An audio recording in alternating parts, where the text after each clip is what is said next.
গতকালকেরই ঘটনা যেটা আসলে সব জায়গাতে এসেছে, সামাজিক যোগাযোগ মাধ্যম থেকে শুরু করে ব্যারিস্টার ফুয়াদের সাথে যে ঘটনা ঘটেছে, সেই জায়গা থেকে বিএনপির তৃণমূলের নেতাকর্মীদের সাথে বিএনপির একদম যারা নীতি নির্ধারণী পর্যায়ে আছে তাদের সংযোগে কোনো ঘাটতি আছে কিনা? কারণ তাদের কথা, তাদের ভাষা এবং তাদের দিক নির্দেশনায় চললে তো আসলে এই ধরনের ঘটনা ঘটার কথা না, এবং সেগুলো আসলে ফলো করেই ছাপানো হচ্ছে, সোশ্যাল মিডিয়াতেই ছাপানো হচ্ছে। সেগুলো আবার আলাদা কোনো ফেক আইডি থেকে না, নিজেদের আইডি থেকেই সেগুলো যাচ্ছে। এই বিষয়টা কিভাবে তাহলে ব্যাখ্যা করবেন?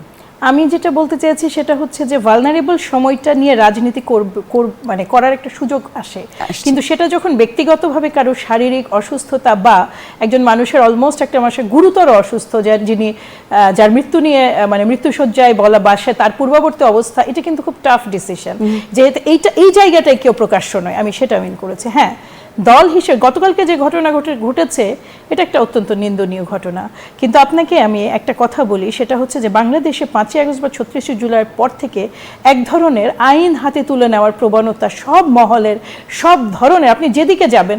আর ব্যারিস্টার ফুয়াদ ভাই অত্যন্ত মানে কি বলবো, অত্যন্ত মানে জ্ঞানী ব্যক্তি, তার সাথে আমার অসংখ্য টকশো করার সুযোগ হয়েছে, এই বিষয়টা আমি মর্মাহত। কিন্তু একই সাথে আমি একটা কথা সবসময় বলেছি যে আমি যেই মানে শুধু আমি নই, মবক্রেসির পক্ষে আমরা কেউ কখনো ছিলাম না, কিন্তু কিছু বিচিত্র কারণে আমাদের এই মতের সাথে কিন্তু সবাই একমত হননি। কারণটা কি, আমি অনেকগুলো টকশোতে যখন এটাকে আমি মবক্রেসি বলতে গিয়েছি, তখন এই কথাটার সাথে আমাদের এই সম্মানিত অনেক বক্তা একমত হননি, এমনকি ফুয়াদ ভাই নিজেও না। তার মনে হয়েছে এটা স্বতঃস্ফূর্ত, যে চেপে থাকা ক্ষোভ তার বহিঃপ্রকাশ।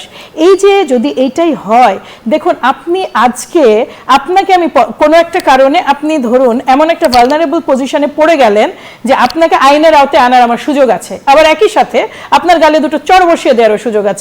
আমি যে কোনটা গ্রহণ করব সেটা হচ্ছে আমার সিভিক সেন্স, ওইটা আমাকে মানুষ হিসেবে ওই জায়গাটা আমাকে ডিফাইন করে। আপনি একটা অন্যায় করেছেন, আপনি যদি অন্যায় করে থাকেন সেটা যদি শাস্তি প্রয়োগযোগ্য হয়, তাহলে আমি প্রথমে যাব আইন আদালতের কাছে, সামাজিকও কিছু শাস্তি আছে। তাহলে এই বিষয়ে আমি কিন্তু কোনো সাফাই গাইছি না কারো পক্ষে, গতকালকে যেটা ঘটেছে গ্রহণযোগ্য না, কিন্তু আমি বলতে চেয়েছি এটা কিন্তু এটাকে আপনি মবই ধরবেন। আবারও এবারের মবে হয়তো দুর্ভাগ্যক্রমে আমাদের দলের ওইখানে উপস্থিত নেতাকর্মীরা জড়িত ছিলেন। দেখুন কিছু ঘটনা আছে, কিছু কথা আছে, বাংলাদেশ জাতীয়তাবাদী দলকে 36শে জুলাইয়ের পর থেকে এত বাজেভাবে ট্যাগিং করা হয়। আমরা কিন্তু 7,500 লোকের বিরুদ্ধে ব্যবস্থা নিয়েছি। আমরা ব্যক্তিগতভাবে জানি যে আমাদের নেতাকর্মীরা কতখানি মানে এই ধরনের মানে অন্যায় কাজের সাথে যুক্ত হয়েছে। আমরা এমনকি আইন শৃঙ্খলা রক্ষাকারী বাহিনীকে আহ্বান জানিয়েছি তাদের যেন অ্যারেস্ট করা হয়, দেখুন বহিষ্কারের পরেও।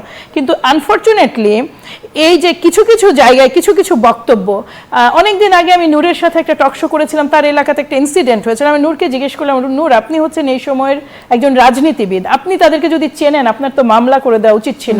মবকে ঠেকাতে হলে, মব আজকে আমার বিপক্ষে মানে আমার মানে শত্রুর মানে ওপরে ঝাঁপিয়ে পড়ছে, এই কারণে আমি খুশি হয়ে যদি মনে করি যে আওয়ামী লীগকে মারলো, ঠিক আছে, মব যখন আমি অ্যালাউ করবো আগামীকাল ঘুরতে কিন্তু একদিন আমার পালা এসে দাঁড়িয়ে যাবে, আমি রাস্তায় থাকবো এবং আমার উপরে লোকে ঝাঁপিয়ে পড়বে, ওই জায়গাটা বর্ডার লাইন আমাকে টানতে হবে। টানতে পারিনি, আমরা ফেল করেছি, এবং এইটার জন্য এটার বর্তমানে আমাদের যারা রাজনীতিবিদ আছেন প্রত্যেককে দায় নিতে হবে। মব নিয়ে মবের পক্ষে সাফাই গাওয়া, খুব কম নেতাই আছেন যে মবের পক্ষে, এখনকার নেতারা যে মবের পক্ষে সাফাই গাননি, এইটা অন্যায়। আপনাকে আইনের শাসন আইনের স্টাইলে প্রতিষ্ঠিত করতে হবে। আজকেও ব্যারিস্টার ফুয়াদ ভাই এসেছেন, এই জায়গা থেকে আজকে একটা করছে, আমি একটু শেষ করি একটা কথা বলে। আজকে তিনি একটা কি বলে সংবাদ সম্মেলন করেছেন, সেখানে উনি অনেক কথা বললেন, তিনি চেনেন জানেন। আমি ফুয়াদ ভাইয়ের জায়গায় হলে আমি আপনাকে বলি আমি কিন্তু মামলা করে দিয়ে তারপর ঢাকায় আসতাম।